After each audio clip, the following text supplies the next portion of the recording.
sois le bienvenu. On se retrouve aujourd'hui pour étudier ensemble un exercice qui permet de se familiariser avec la notion de norme. Je te laisse, si tu le souhaites, quelques instants pour mener tes recherches.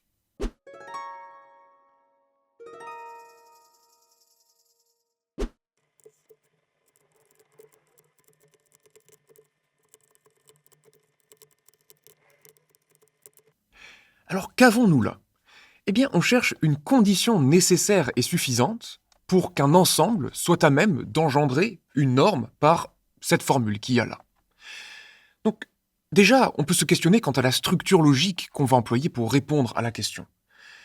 On va se dire que pour qu'on ait une norme par la formule qu'il y a au milieu, eh bien, il faut que 4 conditions soient vérifiées. Que pour n'importe quel P, cet élément soit un réel positif, et puis qu'il y ait 3 propriétés, celles d'homogénéité, séparation, inégalité triangulaire.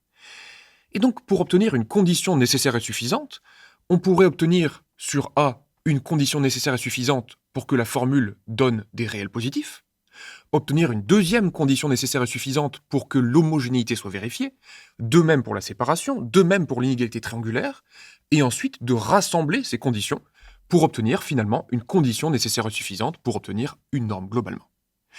Ce que je dis de manière très simple, c'est que on peut se permettre d'étudier chacune des 4 propriétés qui doivent être vérifiées, d'obtenir une condition nécessaire et suffisante pour chacune d'entre elles, et seulement après se poser la question de les rassembler pour conclure. Je vais donc me lancer dans la rédaction de cette solution, et on va commencer par s'interroger sur cette affaire de réel positif. À quelles conditions cette application est-elle à valeur dans R+.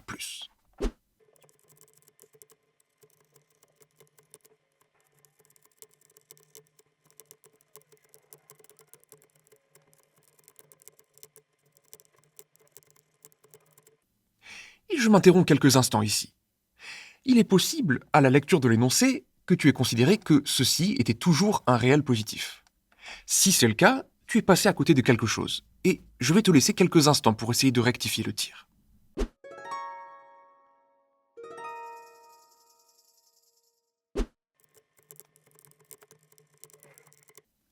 Et voilà qui achève une petite mise en scène de ce qui est très souvent oublié par les étudiants, le fait que A soit une partie bornée. Parce qu'en général, quand on parle d'une norme, on pense à séparation, homogénéité, inégalité triangulaire, et on pense rarement au fait d'être à valeur dans R+, parce que cette propriété n'a pas de nom. On voit en plus des valeurs absolues, donc on est tout à fait rassuré. Mais cette bande supérieure, a priori, elle est soit dans R+, soit elle vaut plus l'infini, si on se permet de travailler dans la droite réelle achevée. Pour définir une norme, on veut à chaque fois une valeur finie. Alors, dans la rédaction, j'ai annoncé, sans tellement justifier, qu'il est nécessaire et suffisant que ce soit une partie bornée. Maintenant, ce n'est pas trivial, du moins pas au niveau où je présente cet exercice, et donc je t'invite à prendre quelques temps pour justifier le côté nécessaire et suffisant de la condition que j'ai ici parachutée.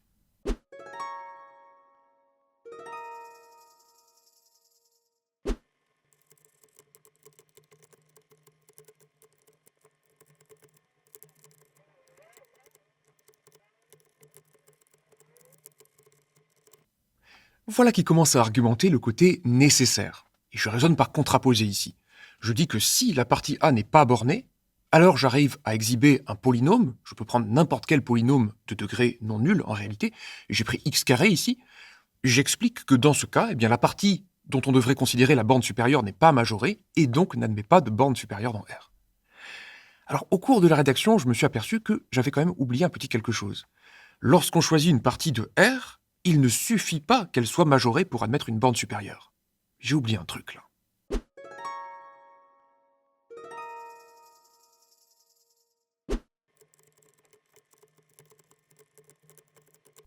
Voilà. Voilà ce que j'avais oublié. Non vide. On se rappelle, toute partie non vide et majorée de R admet une borne supérieure. Et ici, on achève le côté nécessaire de la chose. On dit que si l'une ou l'autre des conditions n'est pas vérifiée, alors le sup qu'on nous proposait de considérer dans l'énoncé, eh bien, ne sera pas un réel positif. Maintenant, il est question de démontrer que être non vide et borné, c'est une condition suffisante. Si on veut faire les choses proprement, on va s'apercevoir qu'il y a quelques arguments non triviaux à avancer. Et je vais te laisser à nouveau quelques temps pour essayer de les trouver.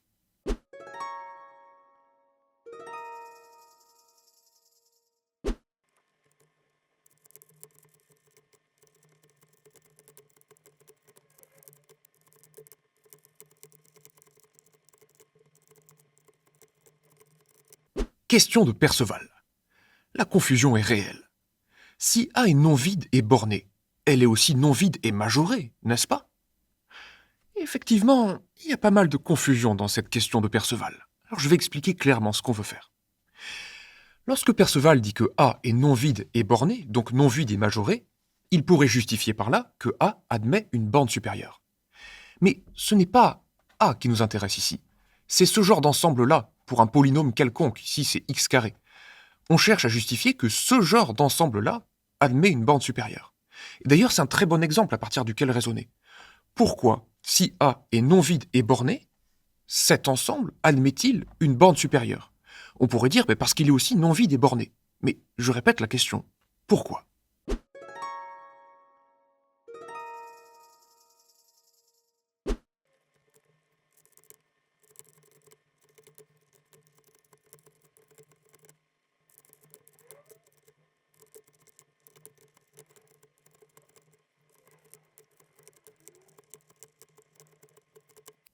Et je m'interromps à nouveau ici pour commenter. La question, c'est pourquoi l'ensemble des valeurs absolues de P de x, lorsque x parcourt A, est-il borné? Eh bien, j'explique que cela vient de la continuité des fonctions polynomiales. Et si je dis continu implique borné, ça ne suffit pas en général, et je fais appel ici au très puissant théorème des bornes. C'est la raison pour laquelle j'introduis un segment qui contient une partie bornée. Si j'ai une partie bornée, je peux toujours dire qu'il est inclus dans un segment. Et je dis ainsi que l'application qui va de i dans R et qui a x associe p de x, c'est une fonction continue sur un segment, et donc elle est bornée.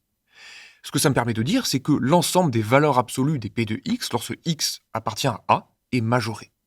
Et là, on va conclure avec l'idée qu'avait eu Perceval, de dire qu'on a une partie non vide et majorée, et donc elle admet une borne supérieure.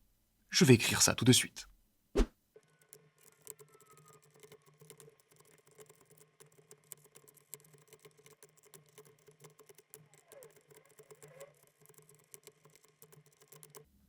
Et voilà qui termine cette première partie.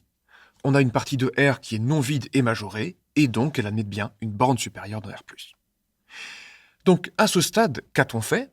Eh bien, on a établi une condition nécessaire et suffisante pour que l'application ici soit à valeur dans R+. Le côté nécessaire a été fait par contraposé. On a expliqué que si la partie était soit vide, soit non bornée, alors l'application n'était pas à valeur dans R+. Et le côté suffisant, eh bien, était démontré, c'est ce qu'on vient de faire à présent. Alors, la question maintenant, c'est de trouver d'autres conditions nécessaires et suffisantes pour l'homogénéité, la séparation et l'inégalité triangulaire. Ici, je vais te suggérer un ordre de recherche et on va essayer dans un premier temps de parler d'homogénéité et d'inégalité triangulaire.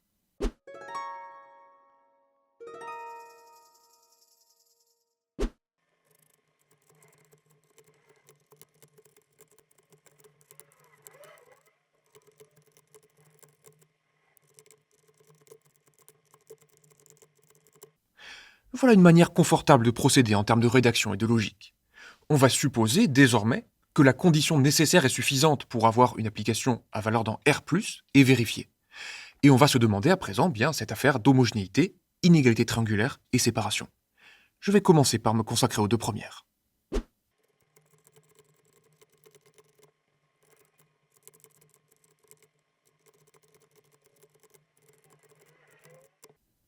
Question d'Ambre. Ne manque-t-il pas une justification quelque part? Eh bien, si, il en manque une. Et je t'invite à prendre quelques temps pour essayer de compléter ça. C'est quelque chose qui est très souvent oublié et je pense que ça vaut le coup de s'y appesantir quelques instants.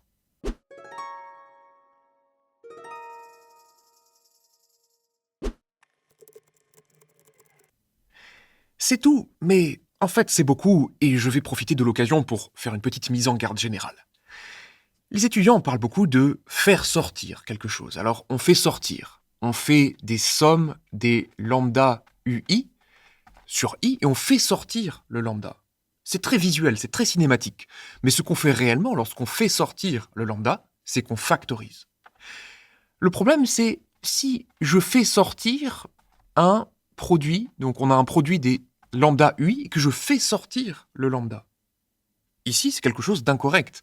Si je fais sortir le lambda, ça veut dire que je factorise, mais c'est un produit. Donc il va sortir avec la puissance du nombre de termes qu'il y a dans le produit. Donc c'est important de comprendre ce qui se cache, l'opération mathématique qui se cache derrière cette chose cinématique. Ici, il y a aussi quelque chose à comprendre, donc ce n'est pas une mise en facteur, c'est juste une considération, c'est que si on a un réel positif, alors le sup des lambda fois quelque chose, ce sera lambda fois le sup. Ici, ça fonctionne parce qu'on a une valeur absolue. Mais si on n'avait pas les valeurs absolues, si on avait par exemple un lambda qui était un réel négatif, alors la borne supérieure se transformerait en borne inférieure. Et voilà qui termine mon petit discours. Cette justification, je pense qu'il vaut la peine de l'écrire, même si on ne la trouve pas forcément dans les corrections sur Internet. Donc dans le cadre de l'exercice, où en est-on désormais? Eh bien, on a notre partie non vide et bornée, et on se rend compte que pour la propriété dite d'homogénéité, eh bien, ça fonctionne tout le temps. Donc il n'y a pas de condition à rajouter pour obtenir l'homogénéité. On va examiner désormais l'inégalité triangulaire.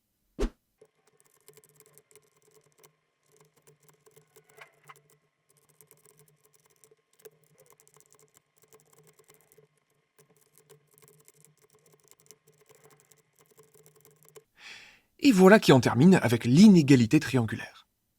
Pour démontrer qu'une borne supérieure est plus petite que quelque chose, on démontre que n'importe lequel des éléments dont on considère la borne supérieure est plus petit que ce quelque chose. C'est pour ça que j'ai mis en valeur ici le pour tout x en A, et que j'en déduis que la borne supérieure est aussi majorée. Et si je veux faire quelques rappels sur la notion de borne supérieure, eh bien je dirais que on démontre que n'importe quel des éléments de l'ensemble admet un majorant, et la borne supérieure étant le plus petit des majorants, eh bien, il se retrouve plus petit que ce majorant na de p plus na de q. Dans le cadre de l'exercice, on observe ici quelque chose de similaire à l'homogénéité. On n'a besoin d'aucune condition supplémentaire sur A pour que l'inégalité triangulaire soit vérifiée. Maintenant, et c'est là la partie entre guillemets un peu plus technique, qu'en est-il de la séparation? Quand peut-on dire que na de p égale 0 implique p égale 0? Je vais te laisser quelques instants pour essayer de chercher cela.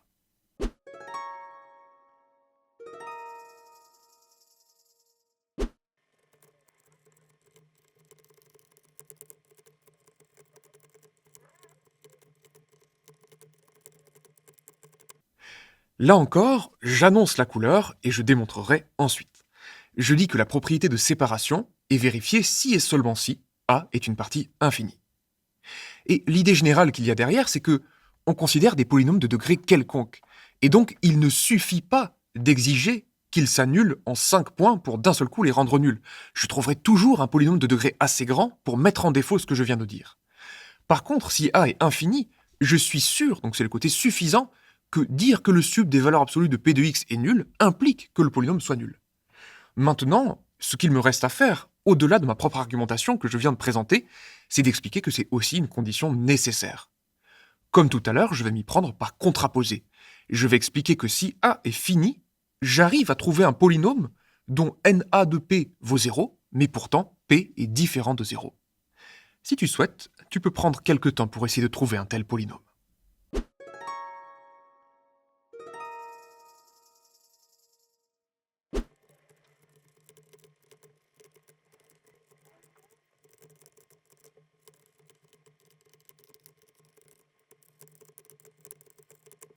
C'en est tout pour le côté nécessaire. J'explique que si A est fini, eh bien on peut considérer le produit des x moins les éléments de A. Et donc quand on veut considérer la borne supérieure des valeurs absolues de p de x, eh bien on ne trouvera que 0, puisque à chaque fois on considère des racines du polynôme considéré.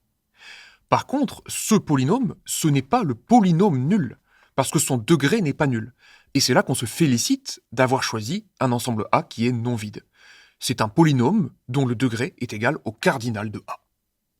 Maintenant, il ne me reste plus qu'à rédiger cette affaire de conditions suffisantes, et je vais parler d'infinité de racines quelque part.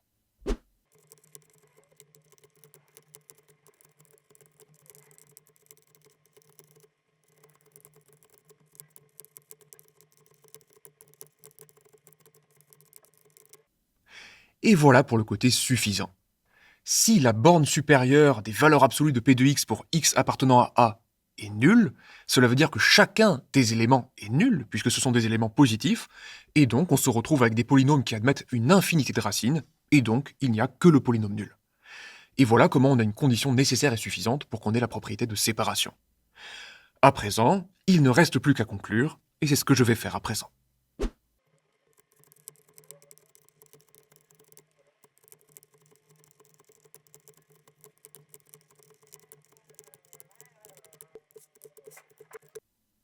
Et voilà qui en termine avec cet exercice. Si tu apprécies mes explications, je te recommande de faire un tour sur mon site internet et de découvrir toutes ces formations qui défilent un peu plus haut. En effet, que ce soit pour aborder les exercices avec méthode, pour apprendre à travailler un cours de mathématiques correctement, pour apprendre à raisonner et à rédiger comme je viens de le faire ici, ou encore à progresser en calcul, j'ai conçu des formations qui, j'en suis sûr, sont à même de te faire progresser énormément. J'espère que cette émission t'a plu, je te souhaite une excellente journée et je te dis à la prochaine.